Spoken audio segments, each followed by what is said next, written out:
Olá, boa tarde a todos que estão nos assistindo aqui nessa live. Meu nome é Aracélia Lúcia Costa, eu sou secretária executiva dos Direitos da Pessoa com Deficiência. Eu sou uma mulher loira, alta, de cabelos também louros, estou vestindo uma blusa verde e atrás tem um banner com o logo da Secretaria dos Direitos da Pessoa com Deficiência. Em nome da nossa secretaria, eu agradeço o interesse de todos vocês de estarem aqui com a gente nesse momento para discutir um tema que é tão relevante à vida das pessoas com deficiência, que é a capacidade jurídica e a tomada de decisão apoiada.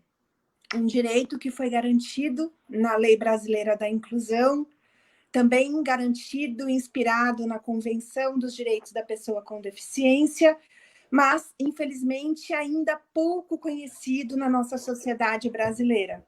E é por isso que a gente está aqui hoje. Para tratar desse tema, nós temos 3 convidados especiais que eu vou apresentá-los. Doutora Lúcia Benito, obrigada por estar aqui com a gente. Doutora Lúcia é advogada, presidente da Comissão dos Direitos da Pessoa com Deficiência da OAB São Paulo.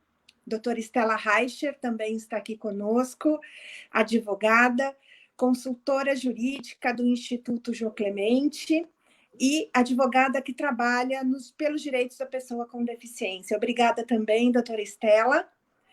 E o Rony Vitorino, um jovem com deficiência intelectual de 31 anos, autodefensor do Instituto Jô Clemente e membro do Conselho da Juventude do município de São Paulo. Obrigada, Rony, também por estar conosco.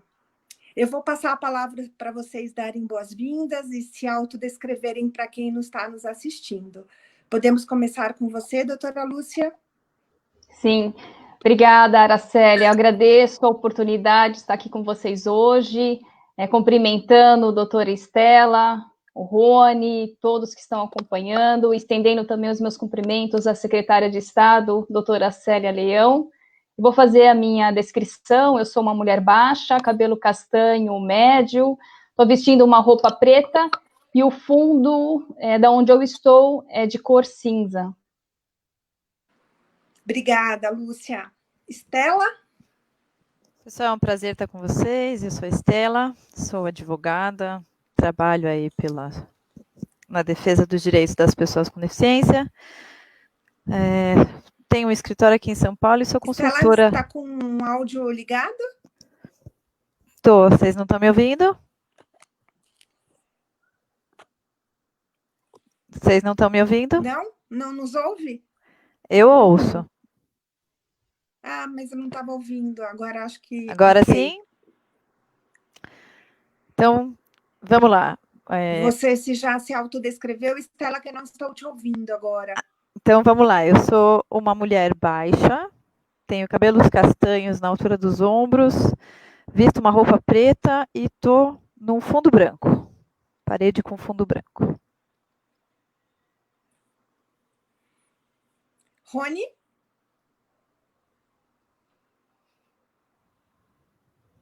Rony está nos ouvindo?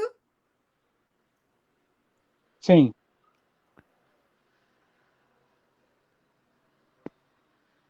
Tudo bem? Está me ouvindo?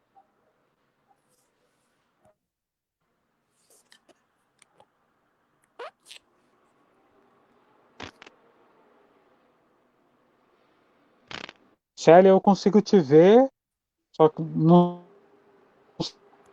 sei se você está me escutando.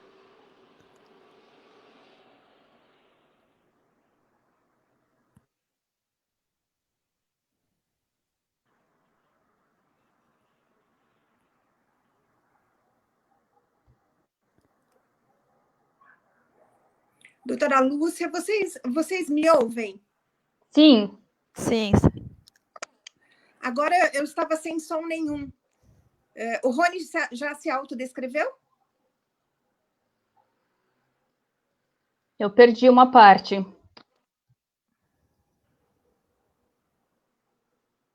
Rony, você está nos ouvindo?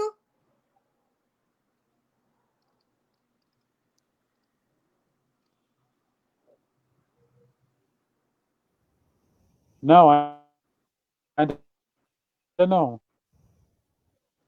Você consegue se autodescrever, Rony?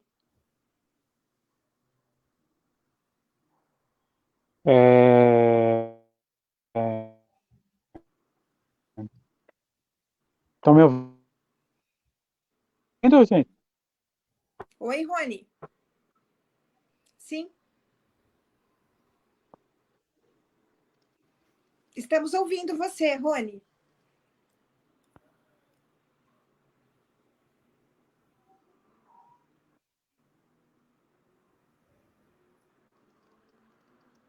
Talvez, Rony, será que vocês todas me ouvem, certo? Sim.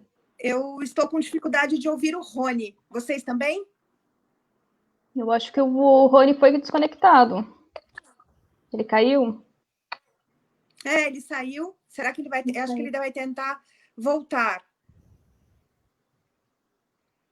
Mas vocês me ouvem perfeitamente, né? Estela? Sim. A Estela, quando você falou, eu também não te ouvi, Estela. Agora você está ouvindo? Agora está bem? Melhorou ou não? Não estou ouvindo.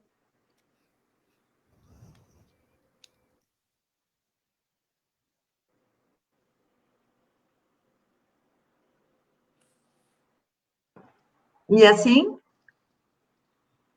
Agora sim? Não. Lúcia, eu acho que você sim. Você é a única que eu ouço, Lúcia. Eu estou ouvindo vocês duas perfeitamente. Eu não ouço a Estela. Não? Nossa, como a gente vai fazer? Eu consigo ouvi-la. Estela, você consegue me ouvir? Super bem. Eu não consigo. Eu acho que a gente começa com as perguntas. Eu vou pedir para a minha equipe entrar em contato com o Rony, ver se o Rony consegue se conectar de novo com a gente. Tá certo? Tá e bom. A gente vai, então, tocando as perguntas por aqui. Estela, para a gente começar a falar do tema, eu gostaria que você trouxesse um pouquinho para a gente, em linhas gerais, o que a LBI trouxe de novo para a vida das pessoas com deficiência, né? Que marco foi esse que a LBI trouxe? Então, vamos lá. Acho que, para quem não conhece, a gente usa as siglas, às vezes, acho que é importante falar que a LBI é a Lei Brasileira de Inclusão da Pessoa com Deficiência, né? É uma legislação que ela foi aprovada em 2015 e ela começou a valer no Brasil a partir de 2016, né? Então, o que é interessante de contar sobre a LBI para vocês? A LBI surge, pessoal, inspirada na Convenção sobre os Direitos das Pessoas com Deficiência da ONU, né, que é um tratado de direitos humanos que o Brasil se comprometeu dentro do sistema internacional. Então, o Brasil incorpora esse tratado em 2009, né, quando já estava em discussão um projeto de lei, que era o projeto do Estatuto da Pessoa com Deficiência. Então, no momento em que o Brasil incorpora essa legislação, a Mara Gabrilli, na época, chamou a relatoria do projeto, né, e começou a fazer todo um trabalho de discussão com a sociedade civil para que aquele projeto do Estatuto que já existia estivesse em linha aí com esse Tratado Internacional de Direitos Humanos que o Brasil incorporou, que é a Lei Brasileira de Inclusão, a LBI, né. Dentro dessas rodadas, né, houve um envolvimento bastante interessante aí das pessoas com deficiência, das organizações que trabalham com as pessoas com deficiência e das famílias, e várias coisas foram incorporadas aos termos da LBI, né? Então, acho que uma das principais conquistas que a gente destaca em relação às pessoas com deficiência e à LBI foi o reconhecimento da capacidade jurídica, né? Então, a capacidade jurídica reconhecida como um direito de todas as pessoas com deficiência. Outras questões que há anos a gente vinha trabalhando foram cristalizadas na lei, então a questão do direito de exercício de direitos políticos, o direito de votar e ser votado. A LB é uma lei bem extensa, né? Ela é uma lei que tem 127 artigos, então ela trata de muita coisa ao mesmo tempo, mas só para dar um panorama geral para vocês da legislação, eu acho que o tema da capacidade jurídica, sem dúvida, é o coração da Lei Brasileira de Inclusão. Obrigada, Estela. Doutora Lúcia, será que a senhora poderia falar para a gente, então, o que é a capacidade jurídica, como a LBI aborda a capacidade jurídica? Bom, a capacidade jurídica, na verdade, ela é dividida em dois grupos. Primeiro é a capacidade de direito, que é reconhecida a todas as pessoas, possibilitando o sujeito praticar o direito, de ter o direito, e a capacidade de fato, que na verdade é o exercício desse direito, né? A aptidão para praticar pessoalmente os atos da vida civil. No artigo 84 da Lei Brasileira de Inclusão da Pessoa com Deficiência, que à luz da Convenção sobre os Direitos das Pessoas com Deficiência, no artigo 12, incorporou esse paradigma da capacidade jurídica ao reconhecer que a pessoa com deficiência ela tem assegurado o direito ao exercício de sua capacidade em igualdade de condições com as demais pessoas. E, consequentemente, modificou os artigos 3º e 4º do Código Civil, e reconheceu que a deficiência ela não é causa de incapacidade e que o discernimento ele não pode ser atrelado à capacidade jurídica da pessoa. Então, essas modificações retiraram do Código Civil, no rol de absolutamente incapazes para a prática da vida civil, a referência que antigamente fazia referência à enfermidade ou deficiência mental, que não tiverem, que não tinham necessário discernimento para a prática desses atos, e deixou apenas os menores de 16 anos. Não podem realizar atos de forma isolada e que requerem obrigatoriamente a presença de um representante. Então, diante de todos esses avanços, em que a gente colocou aqui um pouquinho para vocês, a gente pode também afirmar que a curatela, que é um instituto jurídico que ainda ele permanece, mas de forma parcial, que é uma medida excepcional. Ela é limitada e deve durar o menor tempo possível, recaindo apenas sobre atos patrimoniais e negociais das pessoas com deficiência. Então, hoje, quando a gente pensa no termo da curatela, ela só é cabível em atos muito, como que eu posso dizer, em situações muito específicas, quando a pessoa ela não consegue expressar a sua vontade, apesar de todos os apoios que ela possa ter recebido. E mesmo decretada essa interdição parcial, a pessoa com deficiência, ela continua, ela pode exercer todos os direitos existenciais, e como, por exemplo, os direitos políticos, de educação, de trabalho, e entre outros. Obrigada, doutora Lúcia. Rony, e para as pessoas com deficiência intelectual, essa mudança da capacidade jurídica, como ela impacta a vida das pessoas com deficiência, especialmente as pessoas com deficiência intelectual? Gente, vocês estão conseguindo me ouvir? Sim. Sim. Estão conseguindo me ouvir? Sim. Eu vou me descrever, porque no início não deu para me descrever. Isso. Tá? Sim. Eu sou um jovem que estou com camisa preta, uma camisa branca por baixo, um fone de ouvido branco, tenho o cabelo crespo e atrás de mim tem uma parede branca.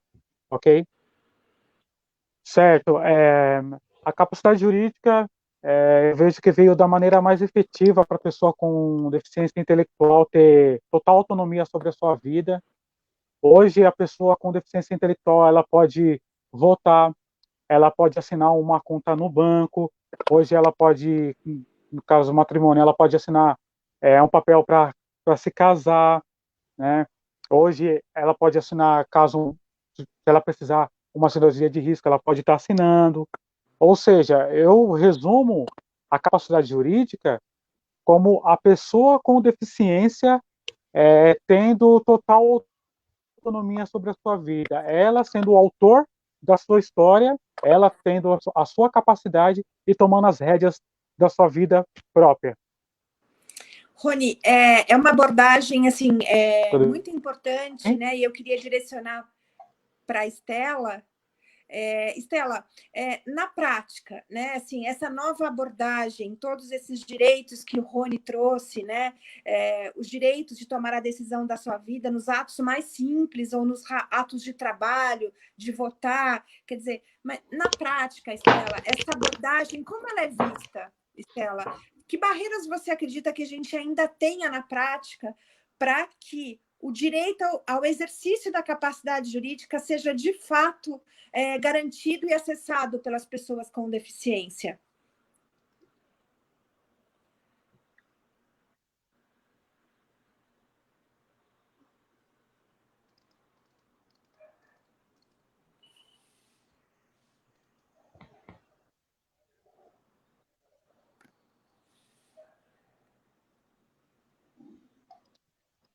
Ficou sem som. Ficou sem som, Estela. O que mudou, e eu acho que é onde que estão as barreiras, né? Então, o grande salto que a Convenção da ONU e a LBI trouxeram, a Lei Brasileira de Inclusão, a gente sai de um paradigma onde a deficiência era reconhecida numa perspectiva médica, né, como um problema da pessoa, como uma questão daquele indivíduo que precisava de uma cura, né, para entender, na verdade, a deficiência numa perspectiva social e de direitos humanos. Então, a deficiência não está na pessoa, né? A deficiência está na relação entre o impedimento que aquela pessoa tem, né, e as barreiras que a própria sociedade coloca para que a pessoa usufrua e viva, né, na sociedade em relação a todas as áreas da sua vida, como as demais pessoas que não têm deficiência, né? Então, esse é o cenário da mudança.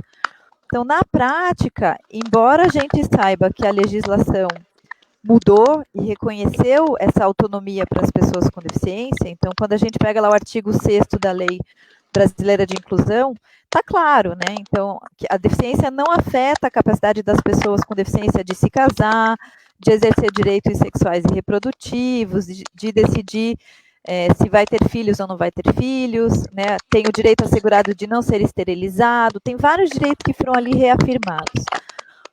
Na prática, o que a gente vem acompanhando? Muitas pessoas com deficiência ainda não sabem dessa mudança, né? Então, as pessoas com deficiência também não se apropriaram ainda dessa mudança de paradigma, as famílias também ainda não conhecem a legislação nova. Eu acho que, junto ao Poder Judiciário, a gente tem enfrentado uma série de questões em relação a processos de curatela e de tomada de decisão apoiada, porque os juízes também não estão ainda confortáveis para lidar com esse novo paradigma. Então, acho que são várias barreiras, na verdade, ligadas à questão da informação, da comunicação, né, de uma mudança de olhar mesmo, né, de passar a olhar um tema que era próprio do direito civil, né, que é essa condição de exercer os seus direitos, numa perspectiva de direitos humanos, né. Então, acho que falta ainda um passo à frente. Acho que a gente tem evoluído, mas tem muitas barreiras, e essas barreiras estão na sociedade. Obrigada, Estela. Doutora Lúcia, de acordo com a legislação, a tomada de decisão apoiada, ela é um instrumento importante para se garantir a autonomia, né? Ela é uma ferramenta. Você poderia explicar um pouco sobre o que é essa tomada de decisão apoiada para a gente? Então, a tomada de decisão apoiada, ela foi uma inovação trazida pela LBI, né, que refletiu na inserção do artigo 1783-A e seguintes do Código Civil, onde há a possibilidade da pessoa com deficiência formular o pedido através de um advogado ou de um defensor público, a escolha de duas pessoas que tenham vínculo e confiança para serem seus apoiadores nos processos decisórios sobre atos da vida em geral, possibilitando assim, né, a sua autonomia, como, por exemplo, venda de um imóvel ou a opção de um regime de casamento, entre outros. A tomada de decisão apoiada, ela é um instrumento que está amparada nos preceitos da Convenção sobre os Direitos das Pessoas com Deficiência e busca enfatizar que as decisões devem ser feitas pelos próprios indivíduos, diferentemente da curatela, onde essa decisão ela é substituída pela vontade do curador. Então, essa é a diferença principal em relação à tomada de decisão apoiada e à curatela, né? Porque há a expressão da vontade da pessoa com deficiência de forma efetiva. E os limites deste apoio devem respeitar a vontade e as preferências da pessoa, né, com os compromissos assumidos pelos apoiadores, sem conflitos de interesses, que isso é muito importante, e nem influência indevida, e devem ser aplicados num período curto, né, breve, temporário, através de acordo formulado perante o Poder Judiciário. Em tese é isso, né? A tomada... Tá, na sua visão, a tomada de decisão apoiada é regra ou exceção para as pessoas com deficiência hoje no Brasil? Exceção, exceção. A regra é o reconhecimento sempre da capacidade jurídica, né? A tomada de decisão apoiada, ela pode ser exercida pela pessoa com deficiência, ou deficiência intelectual, deficiência psicossocial, sempre de forma opcional, conforme também mencionado no artigo 84, parágrafo 2º da LBI. Ela é um suporte, na verdade, ela é um suporte no exercício da capacidade da pessoa com deficiência, mas não é condição para o exercício da capacidade jurídica, né? São situações diferentes. E também eu acho muito importante ressaltar que, conforme a recomendação do Comitê da ONU, todas as pessoas em situação de interdição, que foram antigamente interditadas e permanecem nessa condição nos dias de hoje, devem ser informadas sobre o novo regime da tomada de decisão apoiada e devendo, né, ser garantido o direito a esse mecanismo a todos os casos. Então, é algo que a gente precisa estimular, falar mais sobre, né, levar esse conhecimento para a sociedade, para que haja uma substituição ou mesmo um levantamento dessas curatelas, né, desses processos de interdições que ocorreram antigamente, e hoje, tendo em vista esse avanço da legislação, a pessoa com deficiência ela é plenamente capaz. Sim. Eu queria perguntar para o Rony, porque essa nova visão, esse novo paradigma, né, Rony, ele traz ele, na verdade, inverte a lógica da incapacidade da pessoa com deficiência para a ótica da sua capacidade, de apoios para que essa pessoa possa exercer plenamente os seus direitos. E dentro desse contexto todo, Rony, eu queria que você explicasse para a gente qual é o papel de um autodefensor? O que é autodefensoria? Né? Como é que você desempenha o seu papel? Legal. Bom, a autodefensoria foi uma ideia de algumas pessoas que começou lá na Suécia, em 1960, um grupo de pessoas com deficiência física. Depois foi ganhando força no Canadá, passou pela Grã-Bretanha, depois passou para os Estados Unidos, chegou aqui no Brasil no movimento apaiano, pelas APAES, que hoje é o Instituto Gil Clemente, e hoje tem o grupo dos autodefensores, que lá fora é conhecido como Self-Advocacy, que é aqui traduzido aqui no Brasil, que é defesa de si mesmo. E hoje nós somos já um grupo de jovens, assim, um grupo de 20 pessoas que sai da sociedade, de uma sociedade que não... metade da sociedade que não acredita no nosso potencial, na nossa capacidade, e a gente encontra outras pessoas com deficiência intelectual e a gente acaba se achando. E a gente vê que a gente não estamos sozinhos nessa luta. E lá a gente aprende como lutar pelos nossos direitos. Lá a gente discute também sobre a LBI, né? Ou seja, a gente sai de lá mais que empoderado, mais do que empoderado, é surreal. A gente sai mais forte para enfrentar essas questões da sociedade. O mais interessante do grupo dos autodefensores é a evolução de cada um. Lá, obviamente, a gente aprende a lutar pelos nossos direitos. Porém, a evolução de cada um, assim, particularmente falando, tipo, eu vou usar o exemplo de uma menina que entrou no grupo dos autodefensores e ninguém entendia porque ela se escondia debaixo das mesas.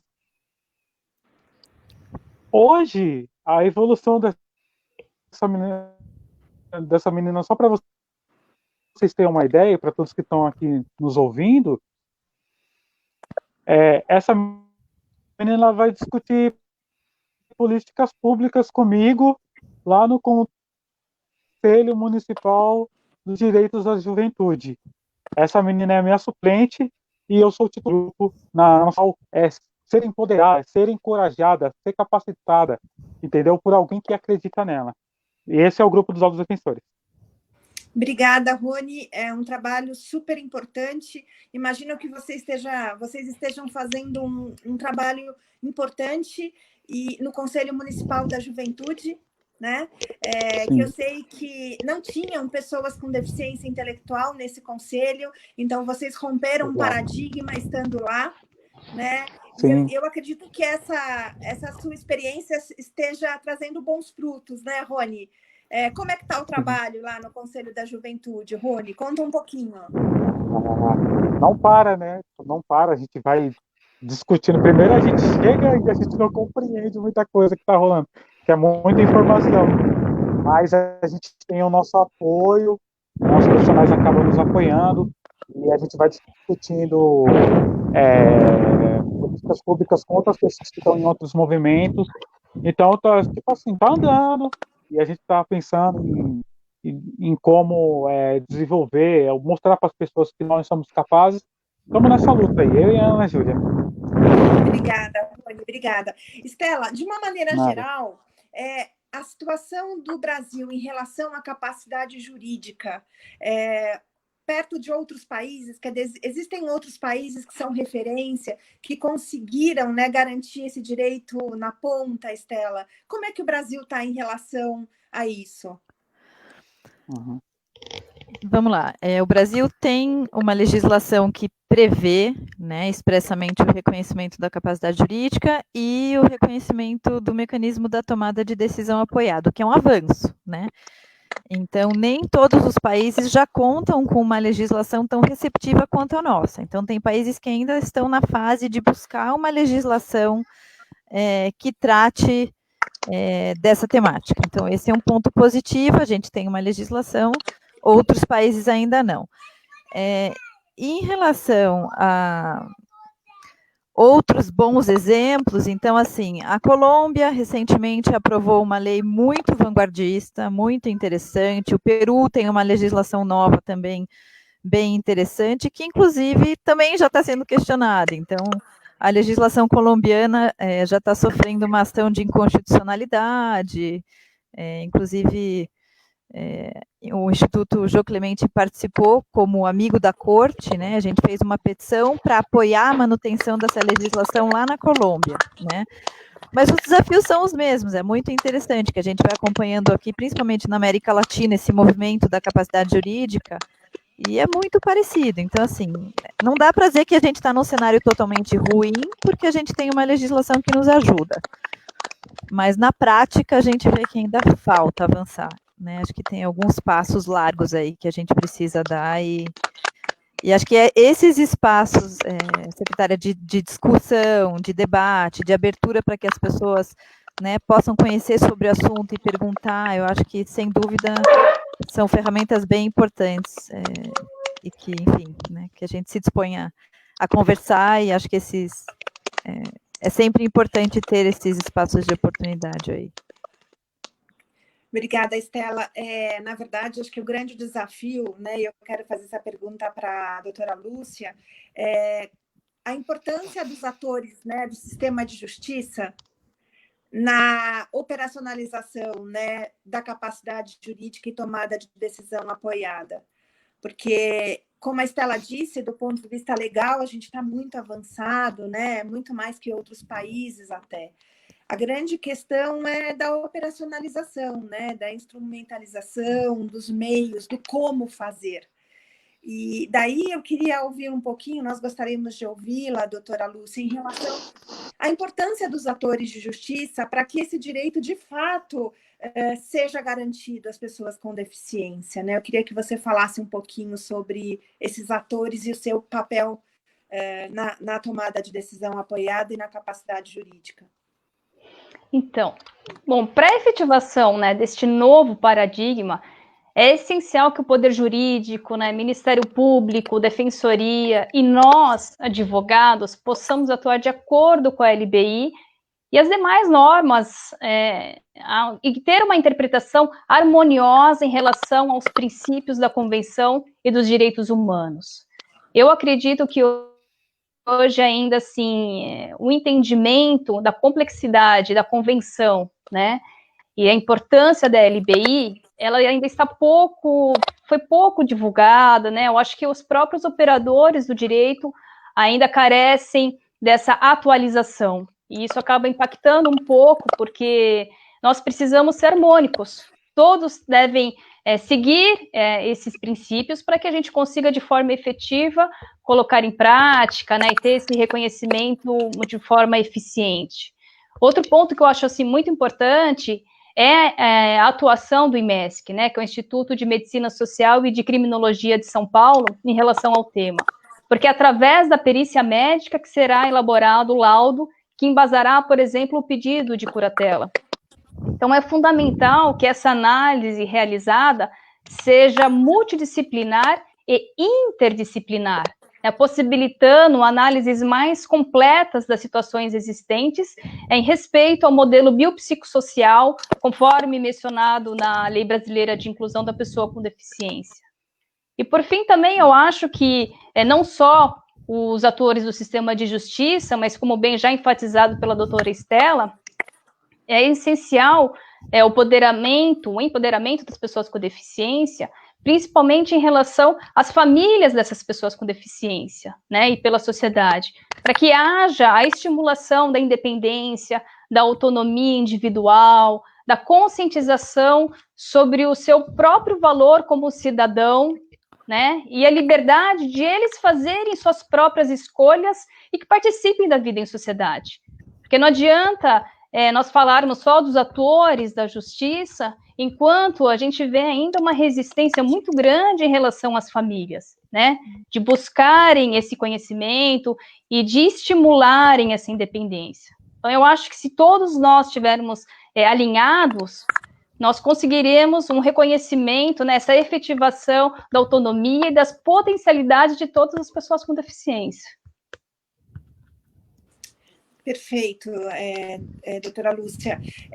Eu acho que, na verdade, em todas as fases, a inclusão sempre passa por essa questão, né, do ambiente, das pessoas, da sociedade, da própria pessoa com deficiência, né, estar empoderada, como o Rony contou para a gente, e da família, né, porque a família, às vezes, por cuidado, né, receio, quer proteger muito, né? A gente sabe disso. E esse excesso de proteção e de zelo, às vezes, também não permite, né, que as pessoas ocupem o seu espaço, que as pessoas caminhem, as próprias pessoas, especialmente com deficiência psicossocial, com doença psicossocial, com deficiência intelectual. Então, quer dizer, é realmente um grande desafio, né?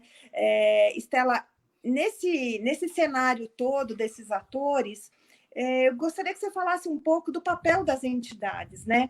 Das entidades que trabalham pela causa e pela inclusão das pessoas com deficiência. Afinal, as entidades, historicamente, sempre levaram o tema da deficiência, né, para o mundo, para a sociedade. Então, como você avalia, já que a gente tem tantos desafios, né, de todos os atores, de toda a ordem, como você avalia, né, o papel e a relevância das entidades em relação a essa temática, Estela?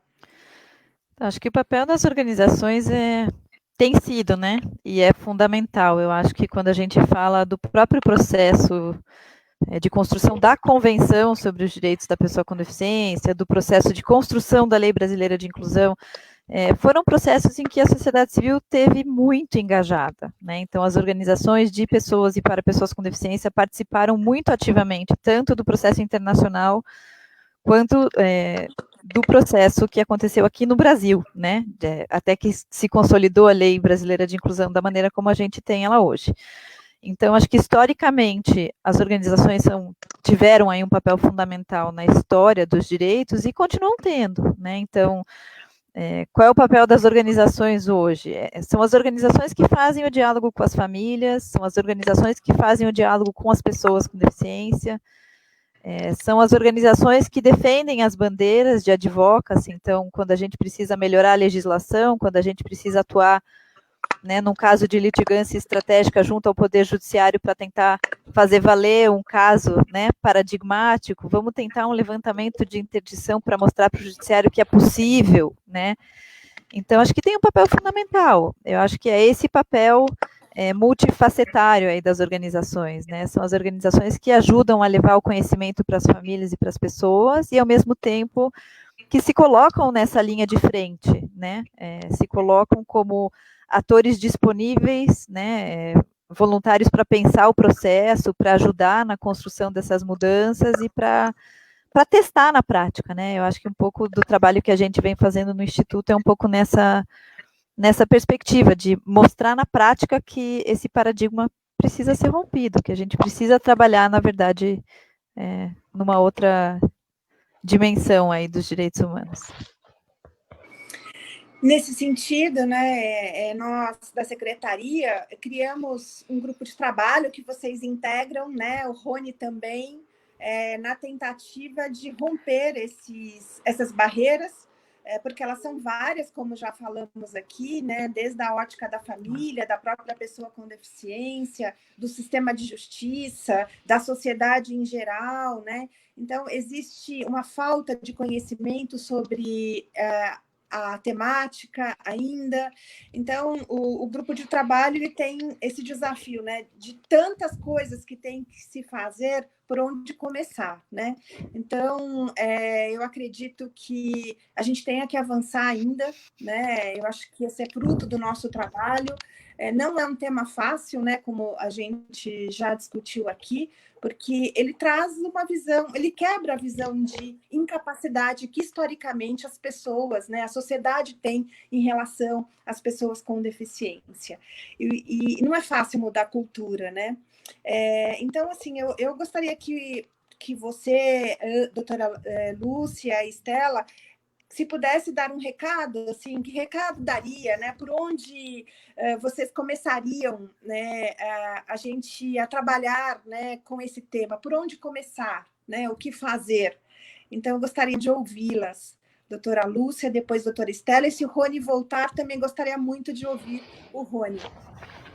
Bom, eu acho que, para começar, a gente precisa de informação, né? Eu acho que a informação é a nossa melhor ferramenta. E hoje o acesso às redes sociais, à internet, material de muito bom conteúdo, a nossa legislação, que é riquíssima. Eu sempre convido a todos, vamos ler a LBI, vamos ler a convenção, o protocolo facultativo. Assim, a gente tem muitos instrumentos para se adequar a essa realidade, né? E eu acho que esse é o primeiro passo. Eu acho que a informação ela é fundamental para que a gente consiga, de fato, modificar uma realidade, né? Então, a pessoa com deficiência é algo também que eu sempre gosto de enfatizar. A pessoa com deficiência ela precisa se atualizar daquilo que lhe pertence, né? Então, se ela tem direitos, ela tem garantias, ela também tem deveres, e ela precisa conhecer quais são esses mecanismos. É fundamental, porque não adianta a pessoa querer exigir algo, ela não vai conseguir exigir algo se não tiver conhecimento. Ou, por exemplo, se ela acha que tem direito de alguma coisa e muitas vezes ela quer reclamar por aquilo e não tem certeza. A gente vê isso com muita frequência. Então, eu acho que primeiro a informação, vai atrás, vai buscar, né? Procure ajuda. Hoje nós temos diversos tipos de apoio para buscar esse conhecimento. E aí eu acho que é o caminho, é o caminho para iniciarmos aí essa transformação.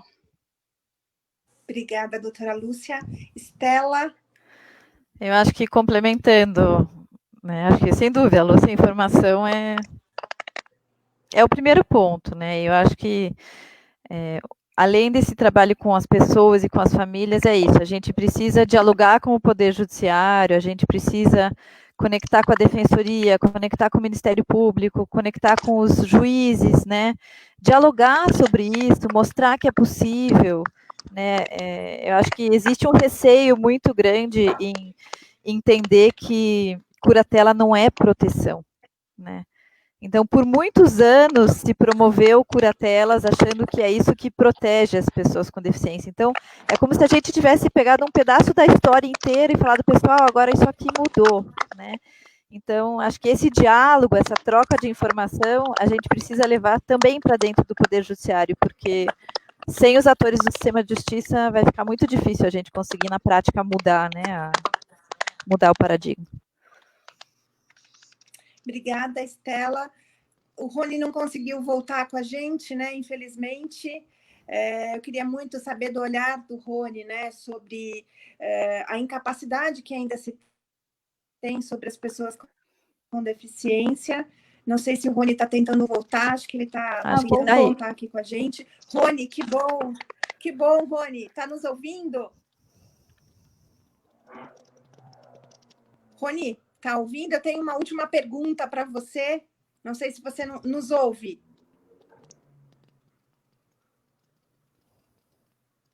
Acho que a conexão ainda está instável. Um pouco. Rony? Congelou agora.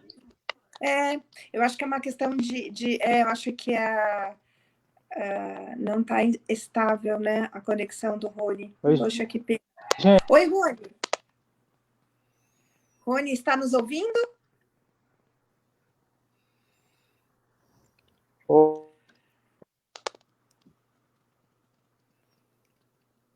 A gente já está quase no final aqui da live. Conseguiu ouvir? Agora sim. Que bom, Rony. A gente tem uma última pergunta que eu gostaria que você respondesse aqui para todo mundo que está nos assistindo, sabendo ainda desse olhar de incapacidade, né, que a sociedade tem em relação às pessoas com deficiência, especialmente com deficiência intelectual, que recado você deixaria aqui para quem está nos ouvindo, Rony?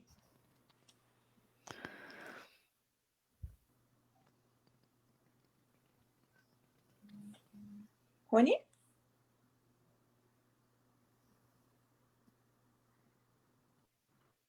Realmente acho que está instável. Vamos esperar um minutinho, ver se ele volta. Estão me ouvindo agora? Sim, Rony. Pode falar. Que recado você deixaria para as pessoas que estão nos ouvindo ainda sobre o olhar de incapacidade que a maioria das pessoas tem em relação às pessoas com deficiência, especialmente deficiência intelectual, Rony?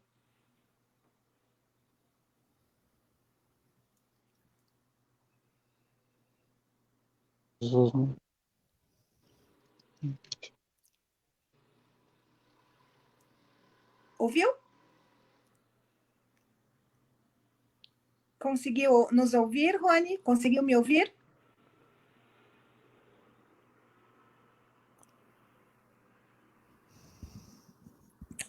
Rony?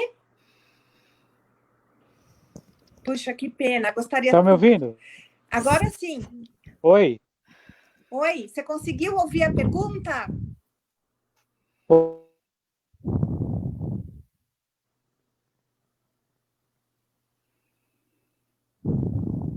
Rony?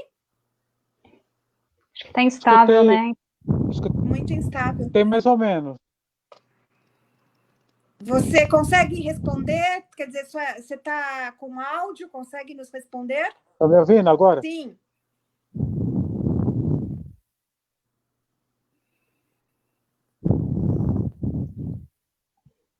Está me ouvindo? Sim.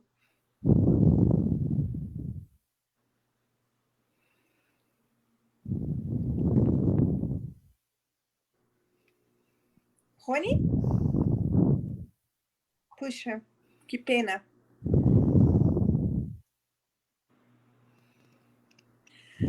A gente vai ter que acabar a live, que pena. Tá me ouvindo, gente? Sim, Rony. Ah, ele caiu. Tá muito instável, que pena, que pena. Bom, o papo tá ótimo, meninas. eu acho que a gente, com certeza, deve levar esse tema, né? Trabalhar ele de todas as formas possíveis em relação à estratégia de comunicação. Nós temos que tornar esse tema conhecido da maioria das pessoas, né? Acho que esse é o primeiro passo, trabalhar o sistema de justiça, como foi bem pontuado, enfim, são muitas frentes. Mas, em nome da Secretaria, em nome do Governo do Estado, da nossa secretária Célia Leão, eu gostaria de agradecer vocês, o tempo de vocês de estarem aqui, de dividirem com a gente toda a experiência, expectativa que vocês têm em relação a esse tema. E espero poder convidá-las para outros eventos, tá bom, meninas? Que pena que o Rony não está com a gente.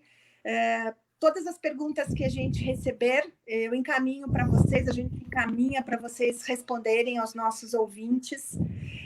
E eu agradeço mais uma vez todas, tá bom? Um super abraço. Eu que agradeço, obrigada. Obrigada pela oportunidade. Obrigada, Nara. Tchau, gente. Tchau, Estela. Tchau, obrigada, Aracélia. Tchau, tchau. Obrigada, tchau.